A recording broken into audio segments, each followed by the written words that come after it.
इस सेशन में हम जानकारी लेने वाले हैं नेक्स्ट टाइप वेरिएबल की, जो कि है लोकल वेरिएबल्स। लोकल वेरिएबल्स का मतलब है जो वेरिएबल्स किसी पर्टिकुलर मेथड के अंतर्गत डिक्लेयर करवाए जाएं। यदि आप किसी वेरिएबल को किसी पर्टिकुलर मेथड के अंतर्गत ही डिक्लेयर करवाते हैं तो वो केवल तभी तक अवेलेबल रहता है जब तक वो मेथड रहता है।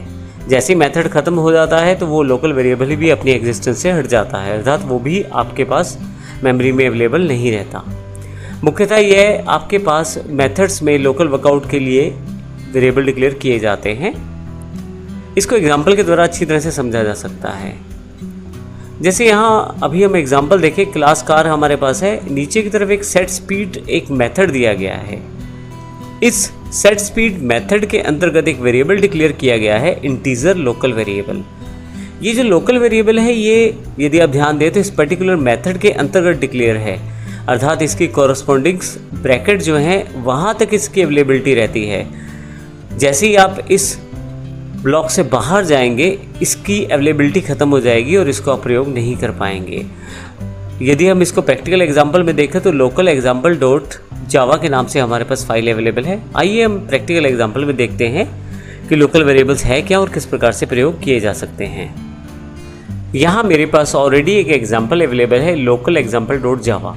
यदि आपके पास ये अवेलेबल नहीं है तो आप एक्सरसाइज फाइल्स पर जाकर इसे ओपन कर लें।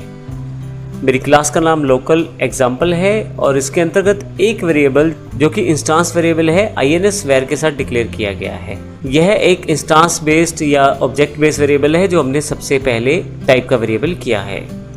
अब हमारे पास यहाँ पे दो मेथड अवेलेबल हैं, फर्स्ट और सेकंड। फर्स्ट वेरिएबल में एक लोकल वेरिएबल क्रिएट किया गया है जिसमें 20 असाइन किया गया है और सेकंड मेथड में एक लोकल वेरिएबल 2 डिक्लेयर किया गया है। अब यहाँ इसका अर्थ ये हुआ कि हमारे पास 3 वेरिएबल हैं मुख्यतः। पहला वेरिएबल जो कि इंस्टांस बेस्ड वेरिएबल है या ऑब्जेक्ट बेस्ड वेरिएबल जो पूरी की पूरी क्लास में अवेलेबल रहने वाला है क्योंकि हमने इसको यहाँ डिक्लेयर किया है। उसके अलावा हमने 2 वेरिएबल और डिक्लेयर किए हैं फर्स्ट और सेकंड मेथड के अंतर्गत। पहले वाला लोकल वेरिएबल 1 जो कि फर्स्ट मेथड के अंतर्गत चलेगा और दूसरे वाला लोकल वेरिएबल 2 जो कि सेकंड मेथड में ही चलेगा।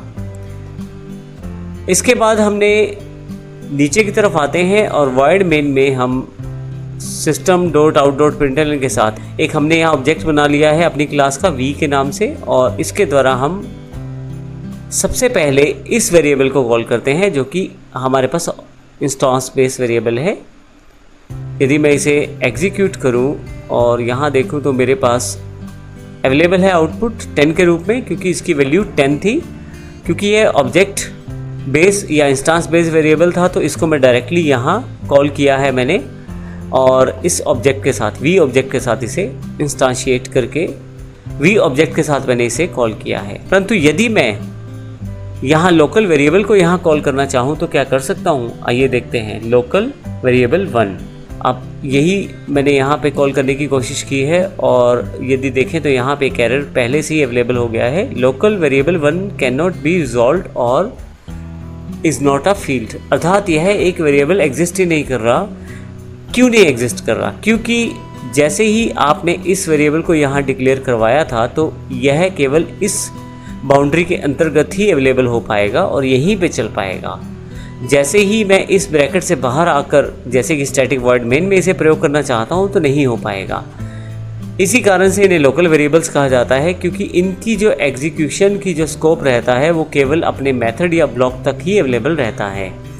लोकल वेरिएबल 1 जो है वो फर्स्ट मेथड के अंतर्गत ही चल पाएगा, इसको मैं कहीं भी और प्रयोग नहीं कर पाऊँगा। जैसे कि मान लीजिए मैं इसको कॉपी कर लेता हूँ और यहाँ नीचे आकर सेकंड मेथड में इसे कॉल करने की कोशिश करता हूँ तो आप देखेंगे यहाँ पे भी एरर अवेलेबल है, can not be resolved to a variable. क्यों? क्योंकि इसका स्कोप सिर्फ फर्स्ट तक था। जैसे ही मैं इसे सेकंड में प्रयोग करना चाहता हूँ तो इसे प्रयोग नहीं कर पाऊँगा। इसी तरह से मैं इसको नीचे मेन में भी प्रयोग नहीं कर पाऊँगा। तो ये सबसे इम्पोर्टेंट फैक्टर है, हमें ध्यान रखना होता है कि हम लोकल वेरिएबल को कहाँ तक प्रयोग कर पाएंगे।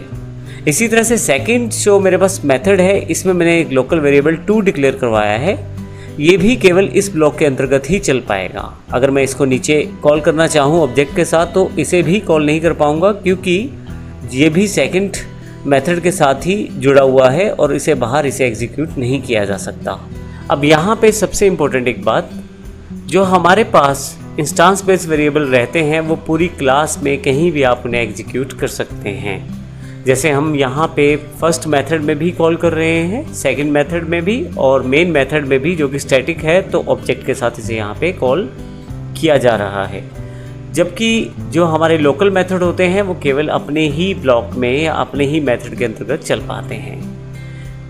तो इस सेशन में हमने लोकल वेरिएबल्स की जानकारी ली। अगले सेशन में हम जानकारी लेंगे किस प्रकार हम पैरामीटर वैल्यूज़ का प्रयोग करते हैं और पैरामीटर वेरिएबल्स का प्रयोग करते हैं। वो खुद भी एक लोकल वेरिएबल ही होते हैं, लेकिन हम इसका प्रयोग करना सीखेंगे, किस प्रकार से इसका प्रयोग किया जाता है। धन्यवाद।